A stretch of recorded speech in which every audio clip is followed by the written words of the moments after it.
Здравствуйте! В эфире информационный выпуск Амшик Шара. Лесные пожары в Абхазии к 19 ноября потушены на 50%, сообщили в пресс-службе спасательного ведомства страны. 19 ноября самолет МЧС России «Амфибия» Б-200 осуществляет вылеты в район Двуречья, а вертолет Ми-8 работает в Гагарском районе. Проблему в тушении пожара в районе села Псху создает сильная задымленность и низкая видимость. Вместимость самолета Б-200, или, как его называют, «Амфибия», составляет 12 тонн воды. Авиагруппу земли поддерживает подразделение МЧС Абхазии, в частности пожарные машины с 7,5 тонны воды каждая. Личный состав спасательного ведомства Абхазии приведен в состояние повышенной готовности. 20 ноября состоится заседание Кабинета министров Абхазии, в повестку дня которого вошли более 20 вопросов.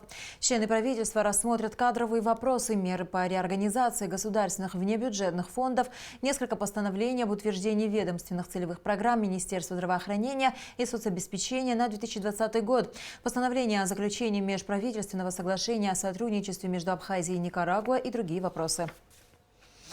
Представители Госкомитета по статистике приняли участие в международной конференции в Москве на тему «Цифровая повестка дня для статистики, оперативность, качество и открытость». В рамках мероприятия руководитель ведомства Кама Гогия и глава Федеральной службы госстатистики России Павел Малков подписали соглашение о сотрудничестве. Подробности в репортаже Гугу Цивардания. Подписанный между двумя ведомствами документ позволит специалистам Госкомитета Абхазии по статистике поэтапно внедрять в работу современные методы сбора статистической информации, а также, что очень важно, получать новейшую информацию по вопросам организации статистического учета. Сам договор состоит из определенного ряда мероприятий. В плане мероприятий это методологическая помощь, консультации регулярные, обучение наших специалистов. У нас в Абхазии нет специальности по статистике, и к нам попадают люди разных специальностей. Используют эти современные методы в нашей работе, это наша цель и задача. Соглашение о сотрудничестве между ведомствами – это также отличная возможность для местных специалистов регулярно проходить курсы повышения квалификации. Нам нужно повышать квалификацию регулярно. Мы для этого выезжаем в учебные классы, там на конференции. К нам приезжают росстатовцы, нас тоже обучают. Сегодня очень широкий аспект деятельности IT-программы, особенно в сфере статистики. У нас в этом плане мы тоже понемножку нагоняем. Конечно, нам немного тяжеловато. Это вообще дорогостоящая деятельность. Но без цифровизации, без IT-программы говорить о сегодняшней современной статистике не приходится. Кроме того, представители Госкомитета по статистике приняли участие в международной конференции, главная тема которой была «Цифровая повестка для статистики, оперативность, качество и открытость». В рамках мероприятия были проведены семинары на тему электронной переписи населения, измерения цифровой экономики. Многие из тем были посвящены развитию статистической науки. По словам Камы Гоги, участвовать в таких масштабных мероприятиях очень важно. На сегодняшний день у нас еще есть много неисчерпанных вопросов, там, где нужно совершенствоваться в области статистики. Это вопросы переписи населения. Сегодня в период глобализации новые вызовы имеются во всем мире. Так, например, цифровизация статистики идет полным ходом. Вопрос глобализации, цифровизации – это очень тесно взаимосвязанные вещи. И те, кто шагнули вперед и использовали эти методы, современные методы цифровизации статистики, они, конечно, пойдут далеко вперед. Представители Госкомитета по статистике и Росстат сотрудничают уже не первый год. Это третье по счету соглашение о сотрудничестве, подписанное между двумя ведомствами. Гугу Цивардания, Тамас Чиковани, Абхазское телевидение. Депутаты Госдумы Российской Федерации проголосовали за включение Валерия Агрыба в экспертный совет Думского комитета по развитию гражданского общества вопросам общественных и религиозных объединений. Валерий Агрыба является депутатом парламента Абхазии, председателем комитета по государственной правовой политике. В Совете комитета Госдумы России он будет курировать вопросы экспертной поддержки законопроектов в социальной и гуманитарной сферах. С 12 по 14 ноября в Китае проходила международная выставка продуктов питания, напитков, гостиничных услуг, хлебопекарен и розничной торговли. На ней впервые торгово-промышленная палата представила Республику Абхазия. Об итогах участия абхазской делегации в престижном международном мероприятии в интервью нашей программе рассказала президент торгово-промышленной палаты Тамила Мирсхулава. Репортаж Алики Трапш. 23-я шанхайская международная выставка объединила участников 3500 компаний из 48 стран мира. В этом году наша страна впервые приняла в ней участие. Продукцию абхазских предпринимателей компаниям Азиатско-Тихоокеанского региона презентовала торгово-промышленная палата Абхазии. Участие Республики Абхазия впервые в качестве независимого государства состоялось достаточно успешным. И наше участие было нацелено в первую очередь на повышение конкурентоспособности абхазских производителей, на экспортный потенциал через расширение делового сотрудничества абхазского и китайского бизнеса. Это возможность познакомиться уже с успешными практиками ведения бизнеса. Это презентация туристического потенциала нашей республики и возможность найти заинтересованных потенциальных импортеров в цели увеличения товарооборота нашей республики зарубежными странами.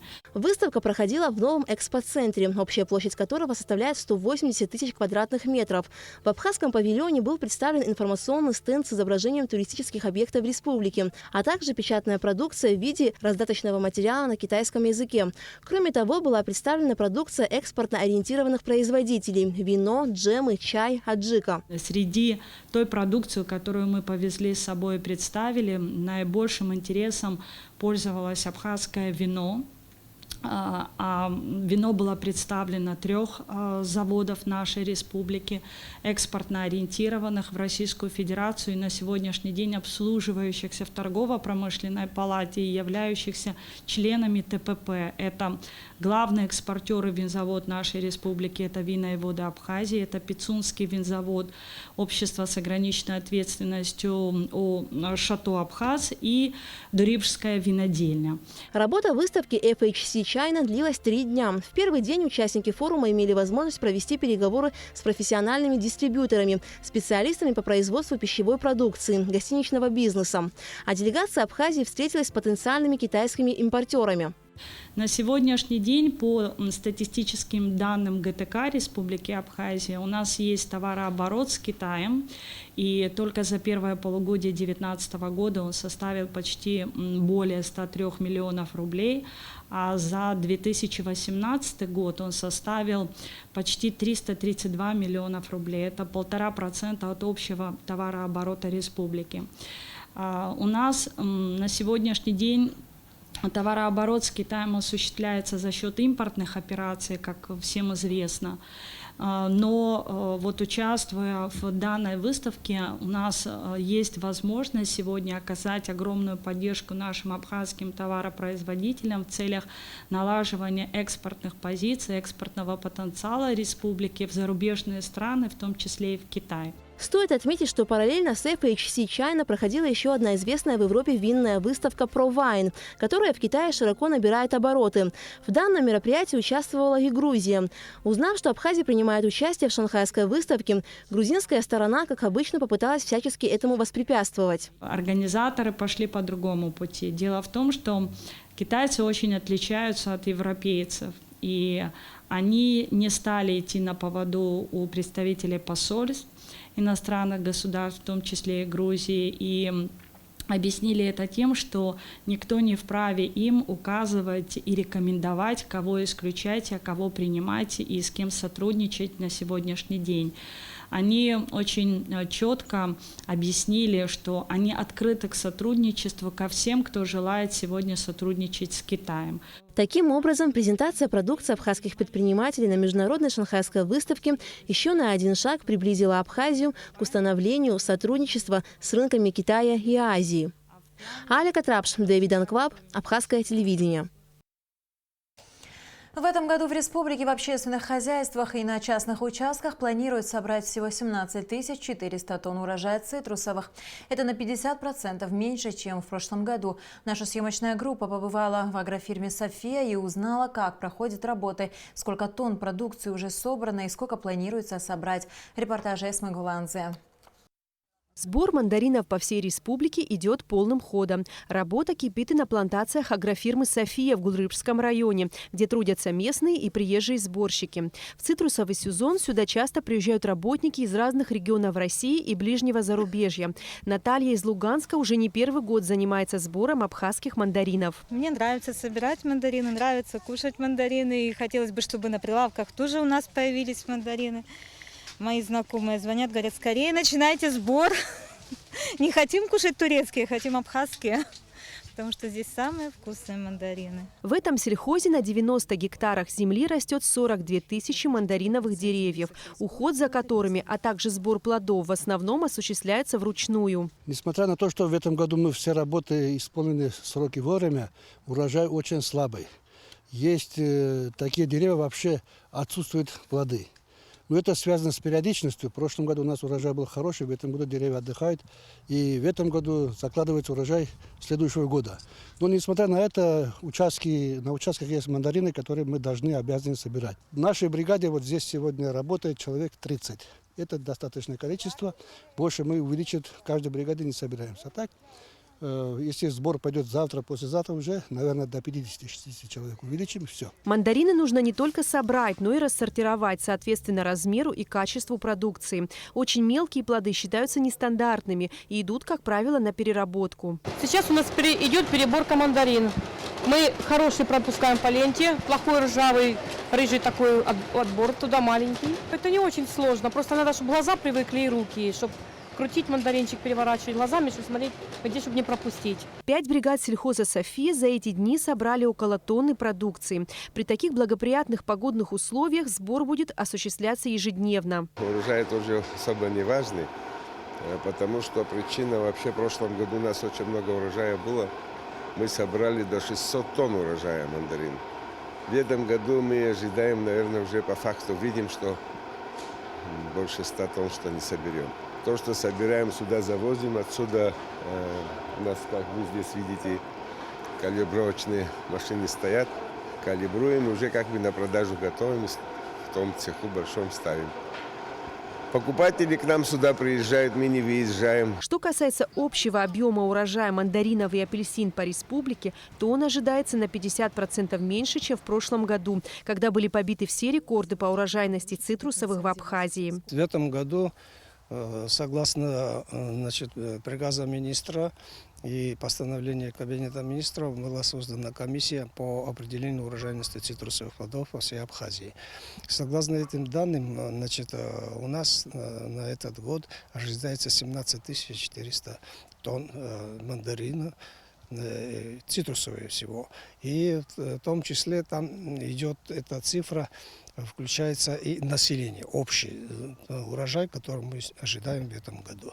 Массовый сбор уже начался и продолжится до середины декабря. Совсем скоро эти мандарины станут вкусным украшением новогоднего стола как жителей Абхазии, так и России. Эсма Голанце, Степан Мартиросян, Абхазское телевидение.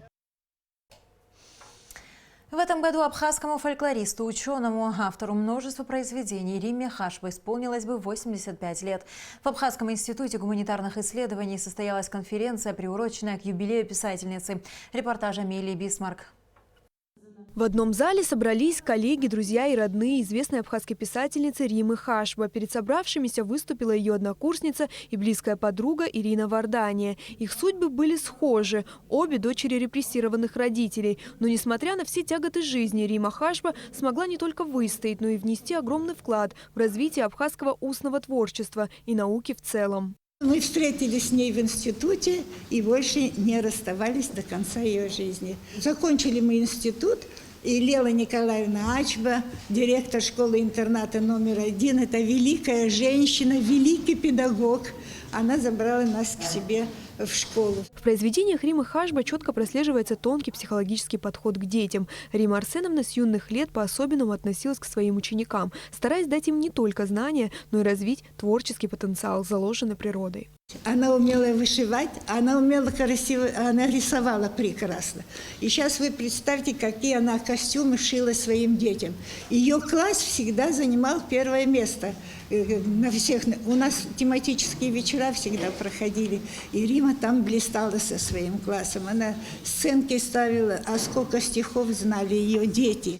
Определенное время Рима Хашба работала в редакции журнала «Алашара». Затем была научным сотрудником в отделе фольклора Абхазского института гуманитарных исследований имени Дмитрия Гулия. Рима Арсеновна защитила диссертацию на тему «Абхазский детский фольклор». Научные труды и произведения, выпущенные под ее авторством, и сегодня вызывают большой интерес исследователей. Ученые склоняются к мнению, что важность детских сказок, песен, поговорок не оценена по достоинству. Правильный посыл, заложенный в произведении, во многом влияет на развитие и формирование положительных качеств личности. Сила эмоционального воздействия различных видов детского фольклора позволяет корректировать нравственный опыт детей и подростков.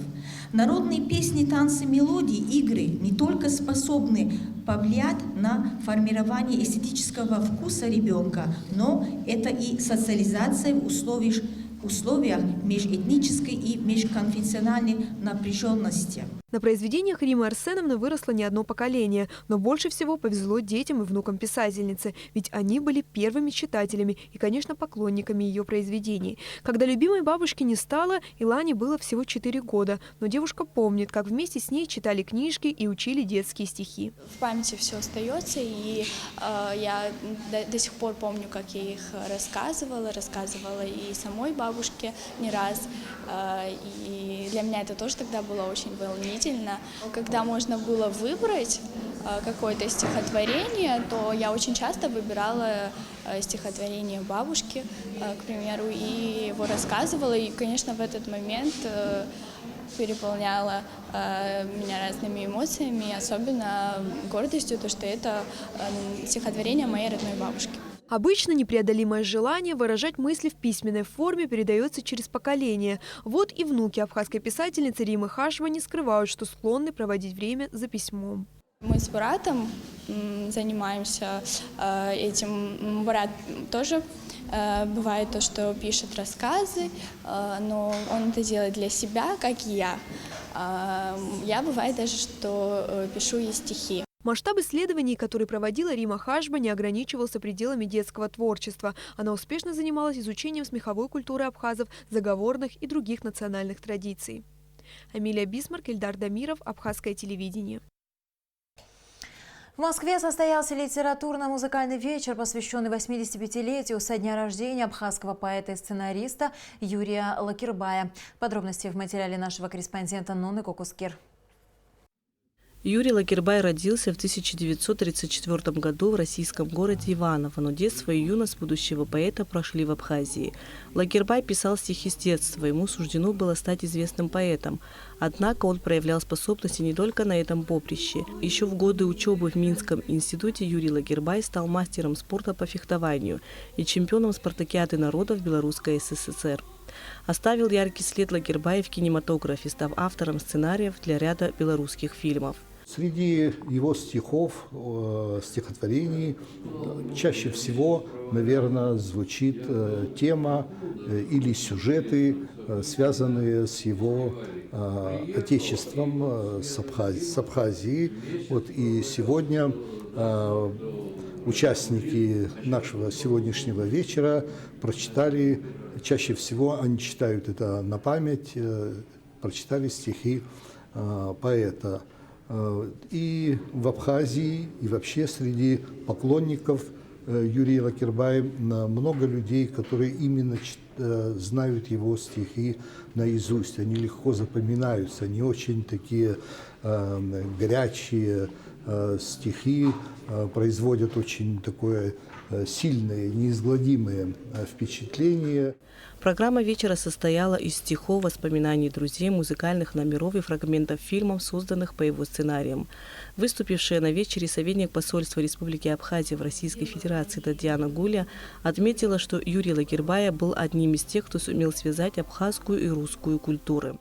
Читая его стихи, прежде всего стихи, начинаешь понимать глубину мысли.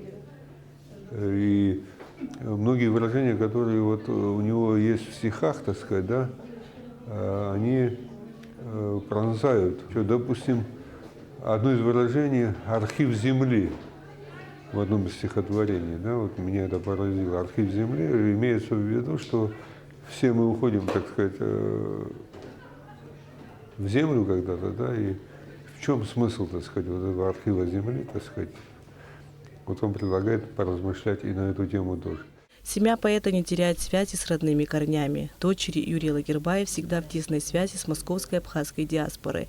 И, как признается его вдова, ее супруг всегда был настоящим абхазом, и все понимали и уважали в нем это качество.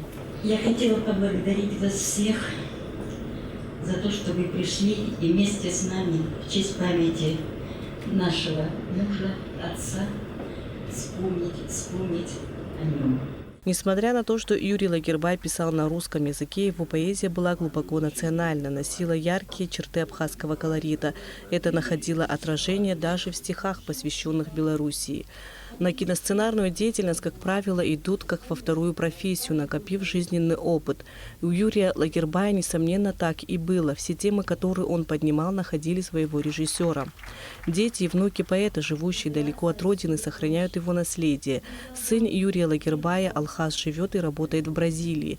Является тренером национальной сборной по фехтованию. И первые бесценные советы, которым он следует, тоже дал ему отец. Алхаз прислал видеообращение участникам литературного вечера. Тяжелый для Абхазии 90-е годы Юрий Лагербай не оставался в стороне. С 1992 по 1994 год работал специальным корреспондентом газеты «Советская Россия» в Москве. Он много писал о тогдашнем политическом и экономическом положении Абхазии и борьбе абхазского народа. За вклад в миротворческую деятельность Юрий Лагербай награжден орденом Святого Георгия. До конца жизни поэт продолжал писать стихи. Последний его сборник «Посади у ограды гранат» вышел уже после его смерти в 2018 году, а ушел из жизни Юрий Лагербай в 2005 году, похоронен на родине отца в селе Дурипш Гудаутского района. Нона Кукускир для абхазского телевидения из Москвы. МУГ-Водоканал сообщает, что 20 ноября с 0 часов ночи до 20 часов вечера в связи с переключением нового водовода на насосной станции номер 2 будет прекращена подача питьевой воды в центральной и нагорной частях Сухума в районе рынка, на Старом поселке и в районе Вием. И в завершении выпуска о погоде.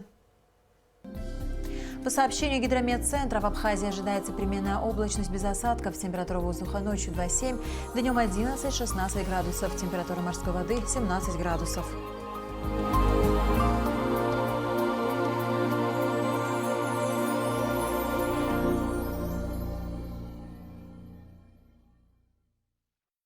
На этом наш выпуск завершен. До скорых встреч в эфире.